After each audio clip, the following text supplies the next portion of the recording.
Atlanta, a city known for nightlife and entertainment and home to a growing history of some of the most unique performers of all time, drag queens.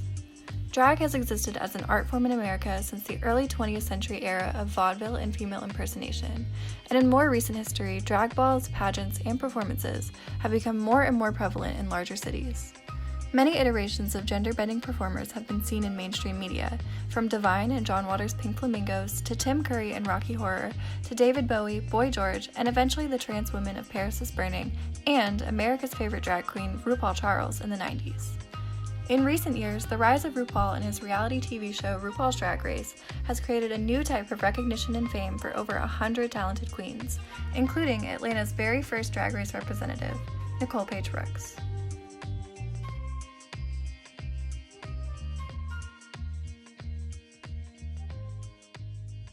My name is Brian Christopher Pryor, aka Nicole Paige Brooks. I started doing drag February 22nd, 1995 in Oklahoma City.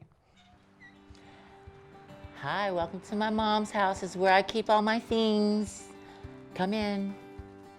Paige was my original drag name. Paige is from Betty Page, even though I spell it P-A-I-G-E. She's kind of like a unobtainable sex siren. You know, you see her through the living room window and you can't really have her, and that's kind of how I think about Nicole.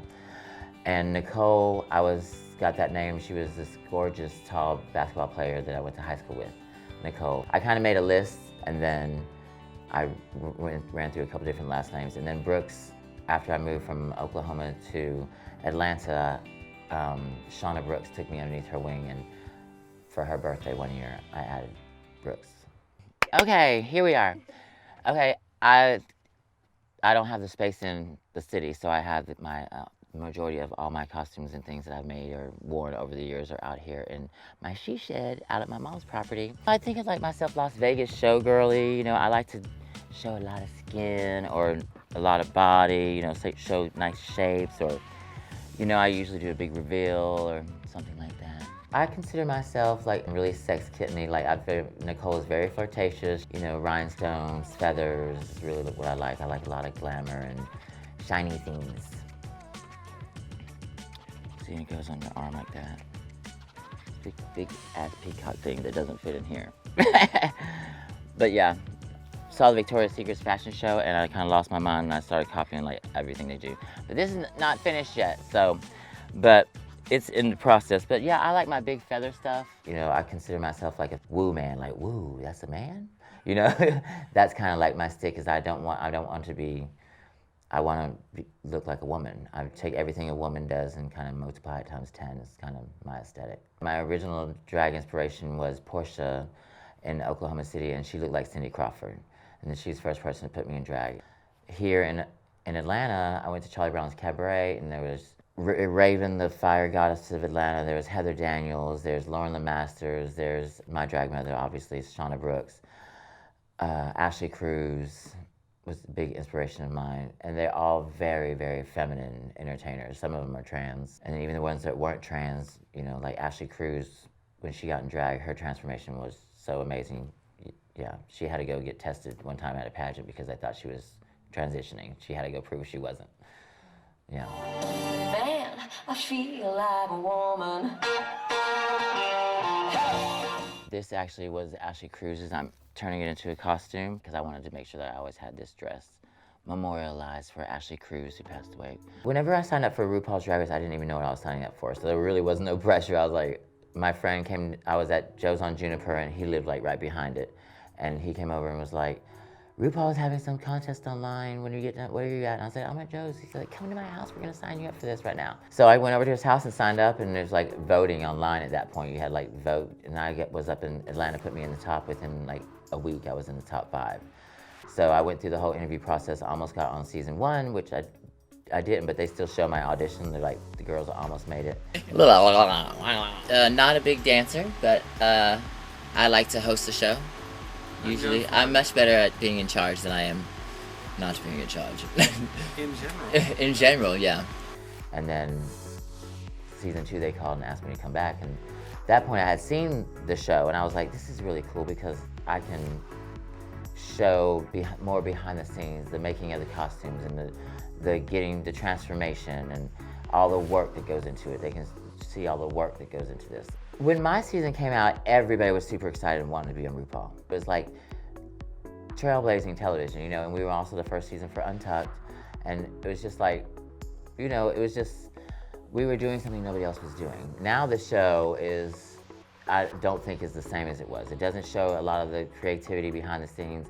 I feel like the girls are given a lot of direction on what to bring before they even get there, instead of actually watching them in the workroom make the stuff like we were in season 2. We were really, literally creating the stuff there. This is the dress that I wore for the reunion whenever season 2, and now they wear like full-blown costumes. Just, how simple was I? Just a little lady. I think now these girls can go out and they're like, okay, the category is gonna be mermaid, so let me go to this person who wants their stuff to be seen on RuPaul's Drag Race because they know it's gonna get a bunch of followers. And they come with a wardrobe that's not self-created, probably not even self-thought of. So I don't really think it gives, if you think about the creativity in the first group of girls, you know, the first, I'd say 4 seasons compared to, you know, 5 through now, I think a lot of it is manufactured. Their looks are manufactured. They, you know, they're copying each other. If one person got a wig that they like, suddenly now that person's a wig maker, and every person's wearing the same wig or saying, I don't do that. You know, I was taught to create my own, everything, make it myself and do it my own. You know, everything's my own thought, and I just think that's the difference between the early seasons and this season is we were more self-reliant. And I think these girls now have the opportunity to pull from everywhere, because as soon as they say they're about to be on RuPaul, people are just throwing stuff at them. I mean, I like all my stuff. And I also make the majority of my things. I don't sew, but I'll have like my drag mom or somebody make the base and then I'll just wham it up. But you know, my drag mom, Shawnna Brooks, she instilled in me, you know, if you make it yourself, then nobody else will have it. So that's kind of why the reason I'm always like, oh, let me make it myself. I want to make it myself, because nobody's gonna have what I'm making. That's for damn sure.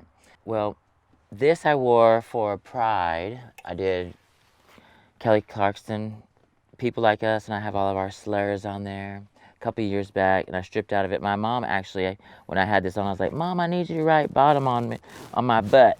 So my mom actually wrote that for me on my butt. I have a very supportive family, luckily. I admire Brian because he is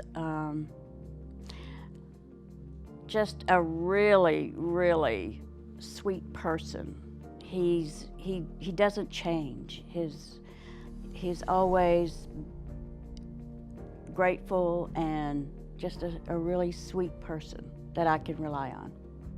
When I got on the show, I freaked out because I was immediately hit with all these cameras and immediately made self-aware that anything that came out of my mouth, my son would have to deal with. And he's going into kindergarten, 1st grade at this point when this is airing, you know, 2nd, 3rd grade, and, you know.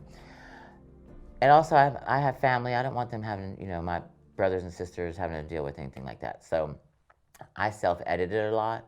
Not something that I would do if you were to come to a 21 and up show. I'm not that PC or whatever. And I also want to perpetuate myself as a very professional queen, and I was watching the other girls not do that. So it was prime examples of things. I didn't want to be seen as some screaming queen on TV and going off about dumb stuff. It's not my demeanor. It takes a lot for me to get bothered, but if you bother me, I will cuss you out. But I didn't want to perpetuate that. I wanted my son to be able to like, oh, my father's a drag queen, but he's top of the fucking pile, you know what I'm saying? I think the community was very disappointed how far I got, because Atlanta supports me so well, and you know, they were really, really behind me, you know, being the first Atlanta queen that was on the show to ever walk in the room. And you know, I think afterwards people were like, that wasn't how you act, you don't act like that, you should have been da, da, da, da. So I kind of have to explain my reasoning for it. But now my son is, you know, 6 foot tall, and if anybody says anything to him, I don't think that's gonna happen. So if I were to get the opportunity to be All-Stars, I probably would be a little bit more freed with my tongue, because now I wouldn't really have that same anxiety of him being terrorized as a toddler going up through schools. So, I mean, I don't think anybody would say anything to him now. He's a giant. Obviously, RuPaul has affected my career, because, I mean, now I can really go anywhere that I want. As far as traveling, I just call and be like, hey, it's Nicole, without really having to explain who I am or anything about myself. So in that aspect, yeah. But it's also perpetuated us as a career and as business people and as entertainers, and not just some, you know, freak in the bar or some sexual predator or something like that, you know, or a sex worker. Where, you know, now people are like, oh, I can be a drag queen as a career, you know. I never thought that this would be my career.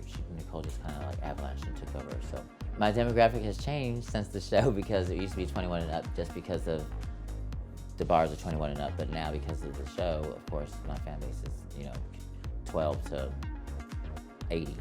Tonight we're going to the House of Brooks show at Blake's on the Park. Blake's has been there for over 25 years now, on the corner of 10th and Piedmont, right there by Piedmont Park.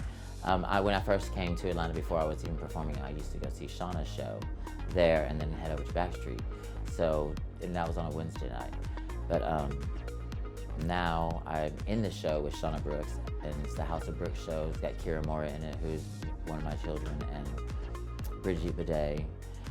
But I've been doing that show probably for like six or 7 years now with Shawnna. So I mean, it's one of the reasons I do that show is just because I want to be working with Shawnna. I've never really been bothered by performing or doing anything in drag. It's always just been,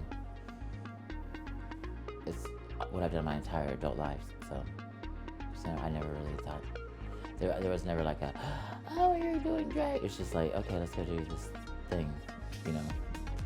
What I've learned from the drag community is that everyone is themselves, and it doesn't matter whether they're dressed up as a different person or they're dressed up as themselves. They are real people that enjoy life and enjoy doing what they're doing.